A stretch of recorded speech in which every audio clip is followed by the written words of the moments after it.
Assalamualaikum warahmatullahi wabarakatuh. Alhamdulillah nahmaduh wa nasta'inuhu wa nastahdihi wa nastaghfiruh wa na'udzu billahi min shururi anfusina wa sayyiati a'malina. May yahdihillahu fala mudilla lahu wa may yudlil fala hadiya lahu. Asyhadu an la ilaha illallah wahdahu la syarika lah wa asyhadu anna Muhammadan abduhu wa rasuluh. Allahumma salli wa sallim wa barik ala sayyidina wa habibina wa syafi'ina Muhammad wa ala alihi wa ashabihi ajma'in. Rabbi shrah li sadri wa yassir li amri wahlul 'uqdatam min lisani yafqahu qawli.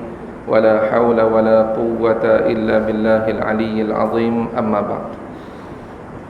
Yang dihormati, yang dikasihi Tuan Pengurusi Barisan Aliyatan Kuasa Surau, tuan-tuan, puan-puan, muslimin, muslimat yang dirahmati Allah Ta'ala sekalian, alhamdulillah, setinggi-tinggi kesyukuran kita kepada Allah Subhanahu wa Ta'ala di atas nikmat kesihatan, kekuatan, kelapangan, malah nikmat kehidupan yang masih Allah kurniakan kepada kita pada pagi ini. Dan alhamdulillah, dengan nikmat tersebut kita dapat mulakan hari kita dengan datang ke surau dan dapat menyempurnakan salat fardu subuh secara berjamaah. Nabi SAW bersabda dalam hadis yang diriwayatkan oleh Imam Muslim, "Man shallal isya'a fi jama'ah faka'annama qama nisfal lail, wa man shalla subha fi jama'ah faka'annama shallal laila kullah."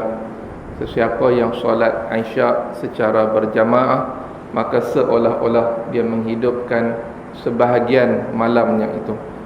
Menghidupkan dalam erti kata menghidupkan dengan amal ibadah, dengan qiyamul lail. Dan sesiapa yang solat subuh secara berjamaah, maknanya isya' berjamaah dan keesokan paginya subuh berjamaah, maka seolah-olah dia menghidupkan keseluruhan malamnya itu dengan qiyamul lail. Dalam hadis yang lain diriwayatkan oleh Imam Al-Bukhari rahimahullah, Nabi SAW bersabda, "Lau ya'lamun nas ma fin nida was-saffil awwal, summa lam yajidu illa an yastahimu alaih lastahamu, walau ya'lamuna ma fit tahjir lastabaqu ilaih, walau ya'lamuna ma fil atamati was-subh la atauhuma walau habwa." Kata Nabi SAW, andai kata manusia ni tahu fadilat dan kelebihan yang ada pada azan dan saf yang pertama, nescaya mereka akan berlumba-lumba walaupun terpaksa mengundi atau cabut undi untuk siapa azan, siapa duduk di saf hadapan. Dan andai kata manusia itu tahu apa yang ada pada tahjir, tahjir datang awal menunggu waktu solat, maka pastinya mereka akan bersegera datang. Dan andai kata manusia itu tahu fadilat dan ganjaran yang ada pada solat subuh dan isya' berjamaah, nescaya mereka akan datang walau habwa, walaupun dalam keadaan merangkak. Alhamdulillah, mudah-mudahan insya-Allah apa yang kita lakukan ini mudah-mudahan diterima oleh Allah Subhanahu wa Ta'ala, dan kita juga memperolehi ganjaran-ganjaran yang telah dijanjikan oleh Allah Ta'ala dan Rasulnya. Tuan-tuan muslimin muslimat yang dirahmati Allah Ta'ala sekalian, insya-Allah dalam masa yang agak terhad ini, mungkin saya berhenti sebelum sikit pukul 7. Kita akan menyambung perbincangan kuliah kita berkaitan dengan huraian Al-Asma'ul Husna, huraian nama-nama Allah yang baik, nama-nama Allah yang indah. Tidak lain dan tidak bukan antara tujuan yang paling utama supaya kita kenal Allah. Bila kita dah kenal Allah, maka dapatlah sifat-sifat lain yang perlu ada pada diri seorang hamba Allah. Yang pertama, hubbullah, perasaan cinta dan kasih kepada Allah. Yang kedua, khasyatullah, takut kepada Allah. Yang ketiga, al-haya, ataupun kita sebut sebagai malu, ada perasaan malu kepada Allah. Dalam keadaan kita hidup hari-hari dilimpahi dengan nikmat Allah, tetapi kita dalam pada itu kita mengingkari perintah-perintah Allah ataupun melakukan perkara yang ditegah oleh Allah Subhanahu wa Ta'ala. Baik, pada pagi ini insya-Allah kita akan sambung Kalau tak salah saya nama yang ke-35, iaitu Al-Ghafur. Al-Ghafur. Baik, Al-Ghafur dalam Al-Quran ada 3 wazan, 3 pola perkataan Allah Maha Pengampun itu, iaitu sama ada Ghafur ataupun Ghaffar atau juga Ghafir. Kesemuanya membawa makna Allah itu amat pengampun. Amat, kita nak terjemah dengan makna hyper, amat pengampun, supaya kita nampak bagaimana sifat keampunan Allah Subhanahu wa taala, amat pengampun. Perkataan ghafara dalam bahasa Arab membawa makna satara ataupun tutup. Ghafara makna dia satara, tutup. Allah taala bila mengampunkan satu-satu dosa, berarti Allah menutup dosa itu. Apa makna Allah tutup dosa itu? Maknanya dosa tersebut tidak lagi akan dibicarakan pada hari akhirat. Yang mana kita semua tahu bila dibicarakan di akhirat ini, maka semuanya akan dipaparkan. Semua manusia akan tahu apa yang kita buat.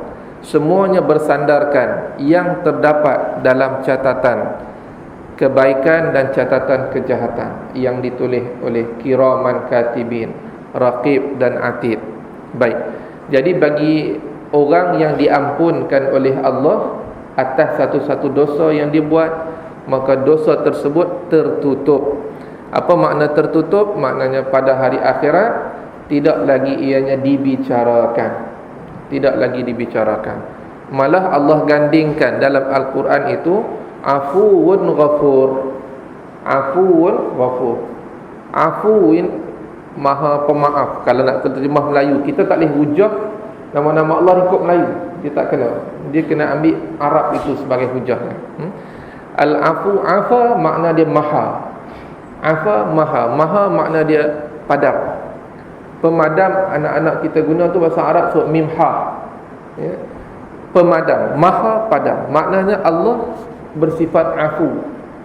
Allah bukan sekadar tutup, Allah padam dosa yang kita buat. Ini hebatnya Allah Ta'ala yang amat pengampun.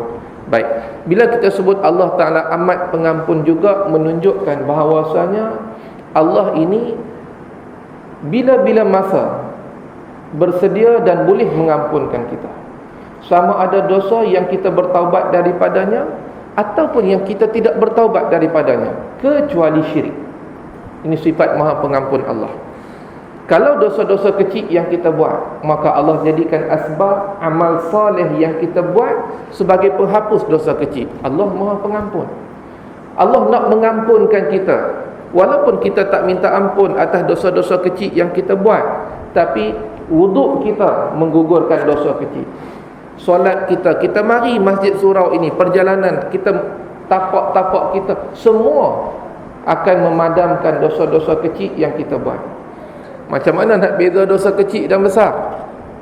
Para ulama meletakkan beberapa tanda yang kata dosa besar itu adalah, pertama, dosa yang dijanjikan dengan azab neraka. Bila buat ini seksaannya begini, yang tu dosa besar. Ataupun dosa yang dikaitkan dengan laknat Allah, kemurkaan Allah.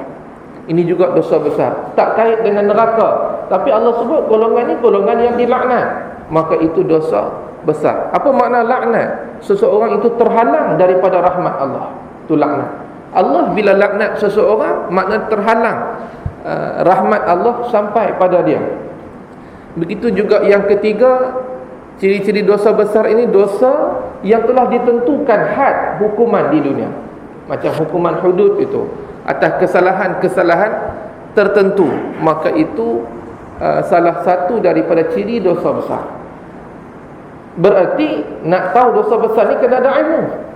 Macam mana kita nak tahu Allah yang ni buat dosa ni, kesalahan ni, neraka ke, murka Allah ke? Kita tak tahu. Kita bukannya ahlul dalil yang menghafal dalil-dalil. Jadi sebarang dosa kita jauh, selamat. Tak payah kita pula nak tentukan ni dosa besar, dosa kecil. Malah andai kata kita terasa berdosa, minta ampun pada Allah. Dan pastinya kita ada dosa dan kesalahan. Jangan terasa diri kita tidak ada dosa. Baik, jadi dosa-dosa kecil yang luar daripada kriteria yang kita sebut tadi, maka Allah jadikan amal soleh itu penggugur dosa, walaupun kita tak minta ampun pada Allah. Ini menunjukkan amat pengampun Allah. Cuma dosa besar itu, para ulama menggariskan syarat-syaratnya supaya nak tunjukkan kesungguhan kita, penyesalan kita atas dosa yang kita buat, dosa-dosa besar, maka kita perlu bertaubat. Hak kita bertaubat, hak Allah nak mengampunkan. Tanpa taubat kita pun itu urusan Allah, boleh. Tapi tanggungjawab kita, bila kita buat satu perkara dosa, wajib kita taubat pada Allah, wajib bertaubat pada Allah. Kita menangguhkan taubat itu juga satu perbuatan dosa, melengah-lengahkan taubat. Kita tahu confirm kita buat dosa besar ni, tapi sengaja kita lengah-lengahkan minta ampun, melengah-lengahkan taubat, itu satu dosa. Itu bidang kita, hak kita, tanggungjawab kita bila kita buat benda dosa. Tapi di sisi Allah, Allah boleh ampunkan kalau Allah nak, kecuali orang yang mati dalam keadaan syirik. Illa an yushraka bihi, orang yang mati dalam keadaan syirik, yang tu tidak ada keampunan. Tapi selagi mana dia mati dalam keadaan akidah yang benar, maka dia ada ruang dapat keampunan. Malah dalam satu hadis Nabi sebut syafaati li ahli kabair. Syafaat Nabi, syafaat Rasulullah sallallahu alaihi wasallam itu hatta terhadap orang yang buat dosa besar. Li ahlil kabair, hatta orang yang buat dosa besar berpeluang untuk dapat syafaat Rasulullah. Nak cerita Allah amat pengampun, kita nak fokus kepada amat pengampun. Allah nak ampunkan kita ni. Sebab tu dalam satu hadis yang lain, pada waktu malam Allah bersedia untuk mengampunkan dosa orang yang buat salah pada waktu siang. Innallaha yabsutu yadahu bil-lail liyatuba musii'un nahar. Pada waktu siang Allah bersedia untuk mengampunkan dosa orang yang buat dosa pada waktu malam. Nak terima taubat, kita nak taubat pada Allah ataupun tidak, Allah bersedia untuk mengampunkan. Tinggal lagi manusia ni dia tidak bertaubat pada Allah. Dia rasa selesa ataupun dia pandang dosa tu sebagai satu perbuatan yang kecil. Baik. Jadi perkataan nama Allah Ghafur ini menunjukkan Allah Ta'ala teramat pengampun. Allah boleh mengampunkan dosa hamba-hambanya, kecuali yang disebut oleh Allah yang mati dalam keadaan syirik. Sebab itu Allah pesan kepada Nabi SAW. Kata Allah dalam surah Al-Hajr ayat 49, Nabi ibadi anni anal ghafurur rahim. Wahai Muhammad, bagi tahulah kepada hamba-hambaku bahawasanya aku ini Tuhan yang amat pengampun lagi amat penyayang. Suruh Nabi bagi tahu kita bahawa Allah Tuhan yang amat pengampun, amat penyayang, supaya manusia ni dia ada harapan. Ada ketikanya orang datang jumpa kita, dia cerita penyesalannya, macam mana dia nak berubah. Bolehkah dia nak berubah dalam keadaan dosa-dosa yang dia telah lalui? Bagi tahu dia, Nabi ibadi anni anal ghafurur rahim. Wahai Muhammad, bagi tahu dia bahawa aku Tuhan yang amat pengampun lagi amat penyayang. Memberikan harapan pada manusia. Tidak ada rasa putus asa, malah putus asa daripada rahmat Allah Ta'ala itu, daripada keampunan Allah Ta'ala itu juga termasuk dalam perkara yang ditegah dalam agama, yang diharamkan. Sebab itu dalam ayat yang lain, surah Az-Zumar ayat 53, Allah Ta'ala berfirman, Qul ya ibadiyalladzina asrafu ala anfusihim la taqnatu min rahmatillah innallaha yaghfirudz dzunuba jami'a innahu huwal ghafurur rahim. Katakanlah wahai Muhammad, wahai hamba-hambaku, bagi tahu apa yang aku sebut pada kamu ni, cerita kepada manusia. Wahai hamba-hambaku yang melampaui batasan, melampaui batas terhadap diri mereka, melakukan perkara yang Allah tegah. Hidup kita ni dia ada batas. Batas tu syariat. Bila kita melampaui syariat itu ataupun kita mengambil lewa dengan syariat tersebut, berarti kita melampaui taghut. Maka pesan kepada mereka ini bahawa la taqnatu bir rahmatillah, jangan sesekali putus asa daripada rahmat Allah. Innallaha yaghfiru dzunuba jami'a, sesungguhnya Allah Ta'ala mengampunkan kesemua dosa bagi orang yang minta ampun. Hatta orang yang syirik sekalipun, kalau dia kembali semasa hidupnya, Allah terima taubatnya. Innallaha yaghfiru dzunuba jami'a, tak ada dosa yang Allah Ta'ala tidak boleh ampunkan. Allah boleh ampunkan semua dosa itu. Innahu huwal ghafurur rahim. Sekali lagi Allah sebut, sesungguhnya dia, yakni Allah, Tuhan yang maha pengampun, yang amat pengampun, lagi amat penyayang. Nak cerita, jangan putus asa daripada rahmat Allah. Jadi bila kita menghayati nama Allah Ghafur ini, dia akan ada rasa harapan, raja, pengharapan, husnuzanni billah, sangka baik pada Allah. Dalam hadis yang lain Nabi sebut, la yamutanna ahadukum illa wa huwa yuhsinu dhanna billah. Jangan sesekali ada di kalangan kamu ini yang mati melainkan dia meletakkan sangka baik pada Allah. Sangka baik pada Allah. Jangan dia nak mati dan kadang Allah tak ampun dah dosa aku ni, neraka dah tempat aku ni. Dah letak sangka baik, minta ampun dan letak sangka baik pada Allah. Allah dengar dan Allah mengetahui, Allah ampunkan dosa kita. Sangka baik tu kena ada. Malah sangka baik bukan setakat orang yang mati itu, orang yang datang hadir, menghadiri, melihat kematian pun perlu meletakkan sangka baik. Sebab tu dalam hadis yang lain Nabi sebut, bila kita menziarahi satu-satu kematian, janganlah bercakap melainkan perkara yang baik. Sebab ketika tu malaikat ada bersama dengan dia, dan ketika itu apa yang kita sebut itu satu doa. Satu doa. Maknanya kita sebut benda baik-baik, cerita benda baik-baik sebagai satu persaksian kepada para malaikat, jenazah ni seorang yang baik. Ini juga husnuzan billah, sangka baik pada Allah Subhanahu wa taala.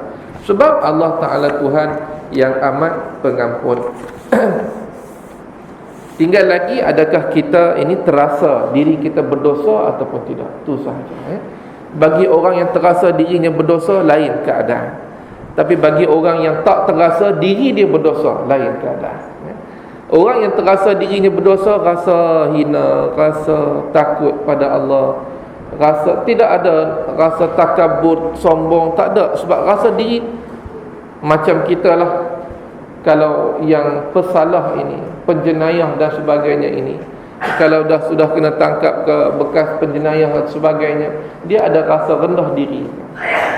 Maka kita orang yang berdosa, yang ada dosa ini, kalau kita terasa dosa itu, maka lain keadaannya. Kita akan segera minta ampun pada Allah Subhanahu wa taala. Baik. Jadi antara nama Allah, fadilat nama Allah Ghafur ini, tuan-tuan, yang boleh kita amalkan adalah untuk menunjukkan kesungguhan kita bertaubat kepada Allah. Kita boleh sebutlah sebanyak mungkin ya Ghafur, ya Ghaffar, mana-mana saja nama Allah yang merujuk kepada Maha Pengampunnya Allah. Kemudian nama yang ke-36 Asy-Syakur.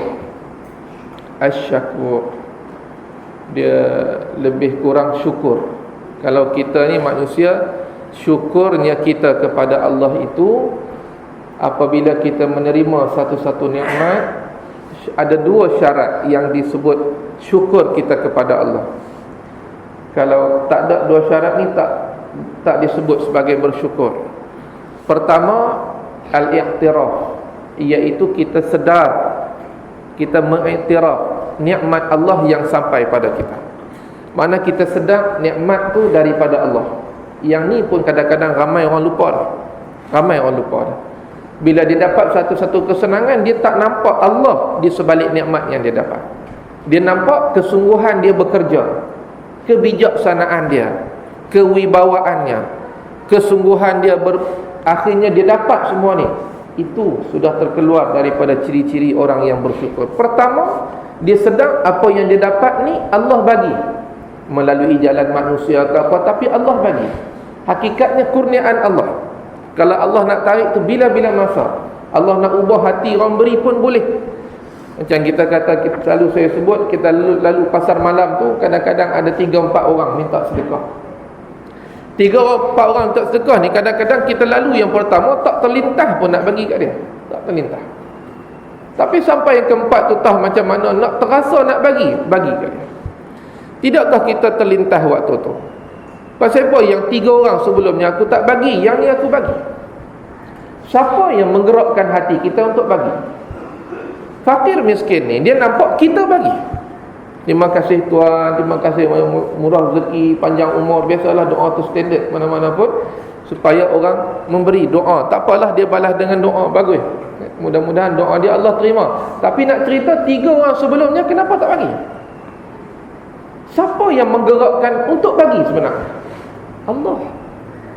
Sampai kat orang tu Allah gerakkan hati. Maknanya orang tu dia nampak kita bagi, tapi hakikatnya balik pada Allah. Samalah dalam konsep apa yang kita dapat dalam kehidupan ni.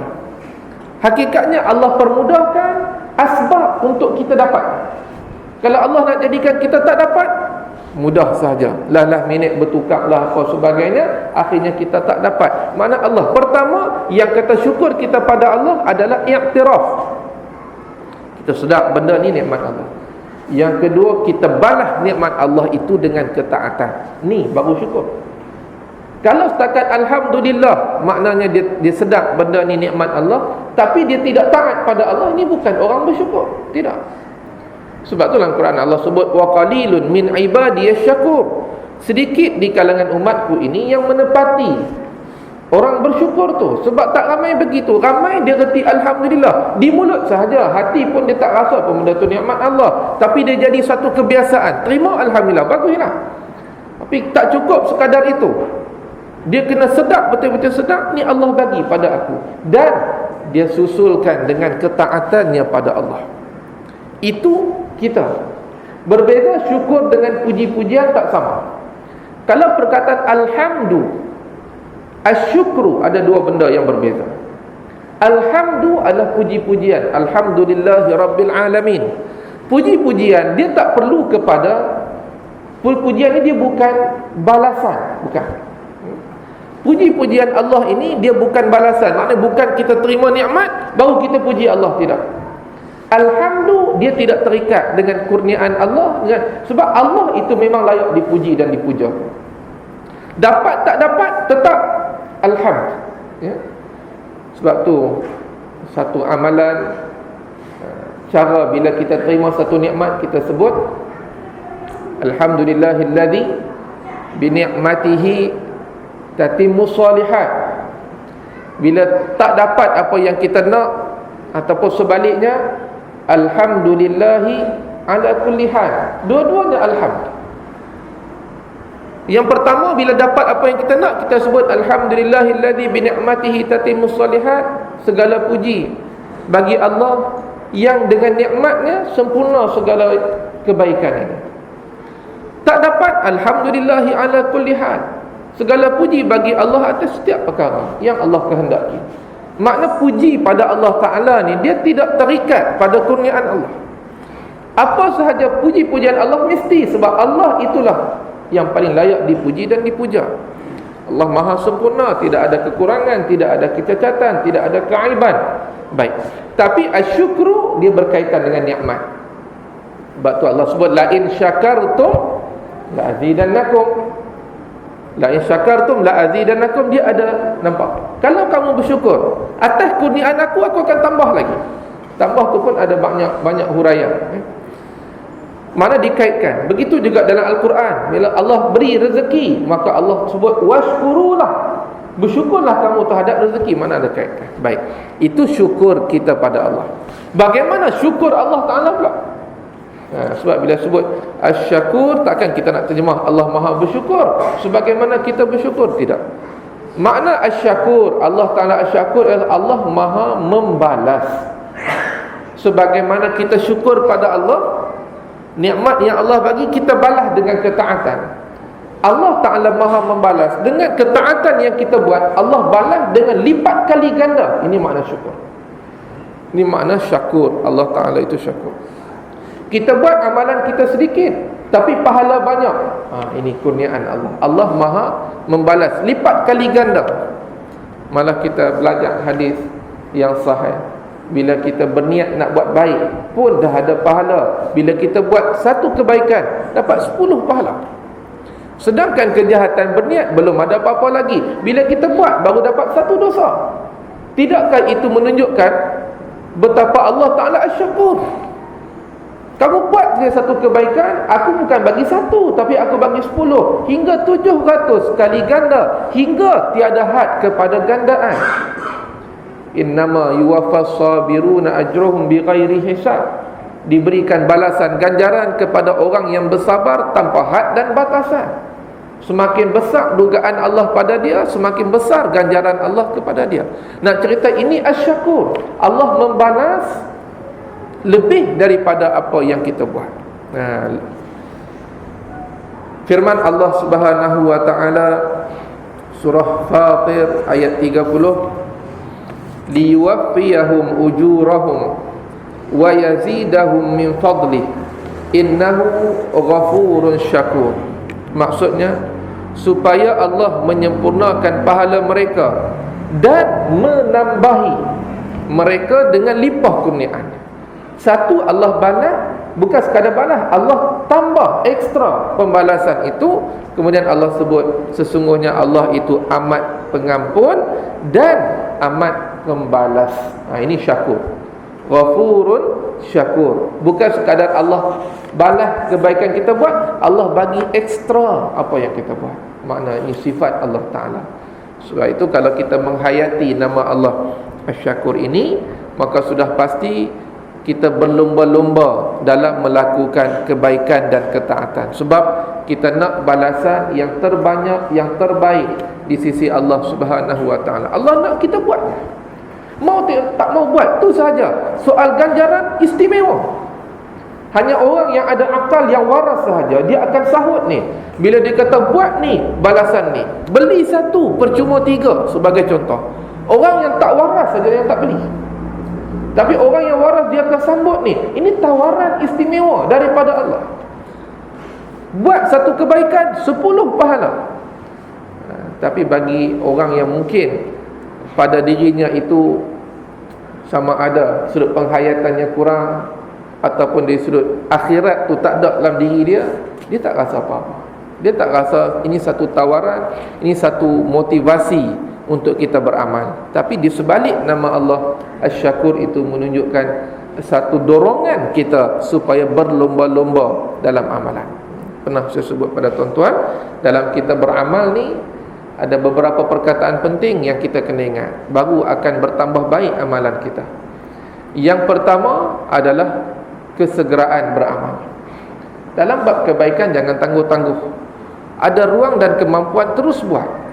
Sebab menangguh kebaikan yang kita mampu buat dan kita nak buat itu, hukumnya makruh kalau kita tangguhkan. Kenapa? Sebab bila kita tangguh, belum tentu kita sempat buat. Dalam keadaan mampu buat, segera. Dan yang kedua adalah munafasah, perlombaan. Dalam buat amalan ni mesti berlomba-lomba sesama kita. Wa fi dzalika falyatanafasil mutanafisun. Allah bila cerita bab syurga, kemudian Allah sebut tentang nikmat syurga itu, falyatanafasil mutanafisun. Hendaklah orang-orang, manusia-manusia ini berlomba untuk mendapatkan dia. Maknanya masing-masing di kalangan kita ini perlu ada sifat perlombaan itu. Perlombaan yang bagaimana? Kita kalau berlomba, sebagai contoh lari 100 meter, kita berlomba, kita tak berlomba dengan penonton. Penonton ni duduk tengok, kita tak berlomba, tapi kita berlomba sesama pelumba ini, peserta ini. Maknanya hidup kita pun sama. Kita tak berlomba amal ibadah dengan kita melihat pada orang yang tak beramal, ataupun orang yang malas. Tapi kita berlomba dengan kita melihat kepada orang-orang yang hebat ni sudut amalan. Bagaimana kita nak jadi hebat begitu, ataupun kita nak jadi lebih pada dia. Ini bukan hasad yang menghilangkan kebaikan dia, tidak.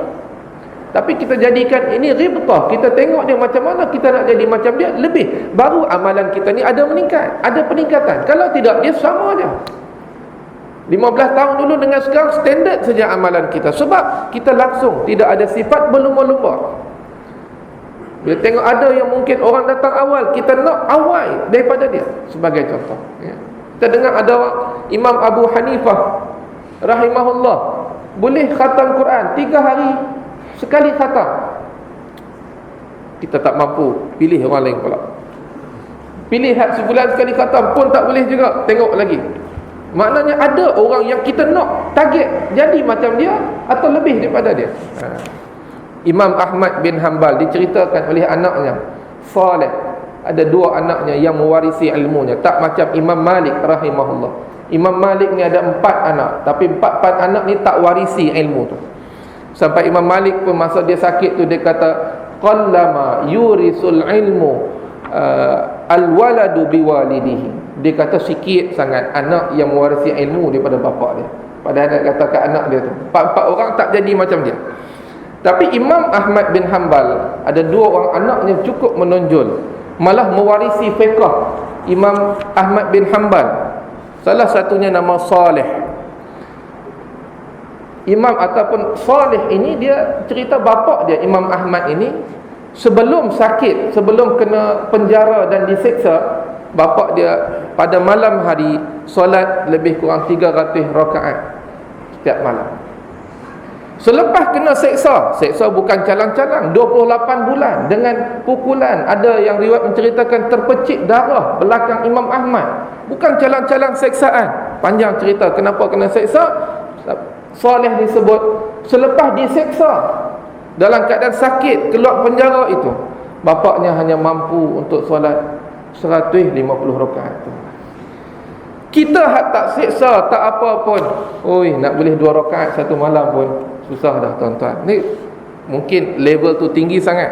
Tengok lagi hak yang lain-lain kan. Ini maknanya ada sifat perlumbaan. Bila ada sifat perlumbaan ni, barulah amalan kita semakin meningkat.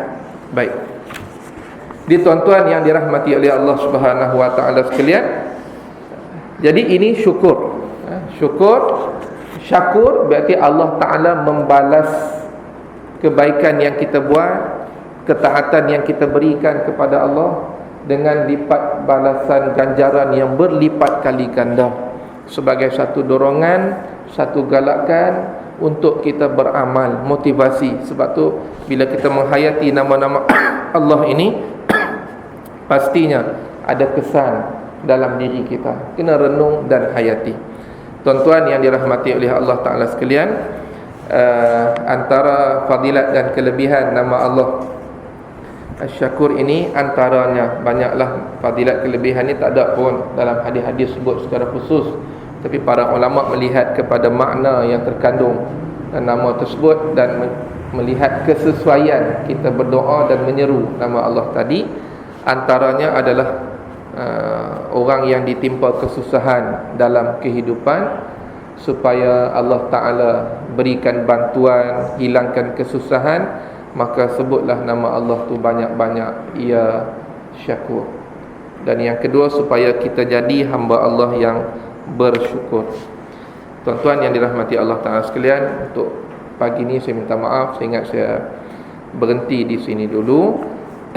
Kuliah yang akan datang kita sambung nama Allah yang ke-37, iaitu Al-Ali, insya-Allah.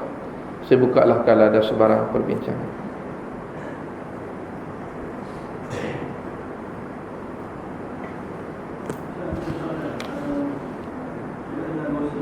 Ya.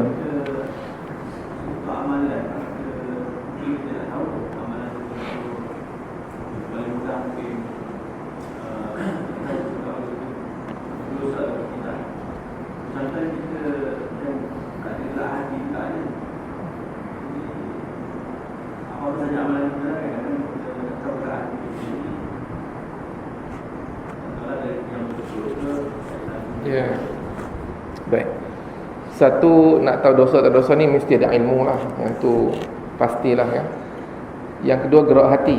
Ilmu ni mana kena belajar lah. Sebab tu orang buat satu-satu perkara yang tidak ada ilmu dan dia jahil, bukan kecuaiannya, dia tidak dikira dosa pada diri dia. Kalau bukan kecuaiannya, mana bukan sifat malas mengaji ilmu, pas dia buat, dia ingat benda tu boleh, sekali tak boleh. Jahil, terangkat, tidak dikira sebagai satu dosa. Maksudnya ilmu tentang kesalahan satu perkara. Tapi ilmu tu kena mengaji. Bagi orang yang cuai, dia tak mengaji, dia buat, dia alasan aku tak tahu, tak boleh. Al-jahlu fi daril islami laisa uzran. Kejahilan dalam satu negara Islam, umat Islam tu bukanlah satu alasan. Itu satu kaedah yang disebut oleh para ulama. Dia boleh mengaji, kata sifat malas dia berdosa atas itu. Yang kedua adalah hati, gerak hati. Tapi gerak hati ni pada orang yang hati dia hidup lah. Waktu Nabi kata istafti falbak, tanya hati kamu. Bila hati ni berdebar, rasa gelisah, rasa tak selesa, tinggalkan. Malah orang beriman ni, bila dia buat satu-satu perkara tak betul, hati dia jadi berdebar, rasa tak selesa, rasa apa. Kita lagi mana dah masuk waktu, kita tak solat, rasa tak seronok bawa kita. Nak kena berhenti, lepas mayang rasa macam mana? Alhamdulillah, selesai satu tanggungjawab kita pada Allah. Ini hati yang hidup. Dia berinteraksi dengan kebaikan dan kejahatan yang kita buat. Hati yang begini, Nabi kata istafti qalbak, tanya gerak hati tu. Tapi tengok masing-masing lah. Kalau hati hak mati ni tak usah tanya, macam mana pun memang tak ada jawapan, dia sama je. Jadi hak yang kategori ni janganlah sangat-sangat bergantung yang itu. Takut-takut nanti kita pun tak tahu level kita di mana. Takut hati kita ni sama sahaja. Tapi balik kepada yang pertama tadi, ilmu lah. Ilmu yang untuk boleh kita membezakan mana dosa, mana yang tidak dosa. Wallahu a'lam. Sudah. Syirik ya.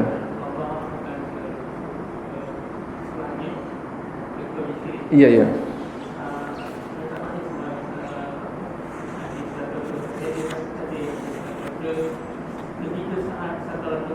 Iya.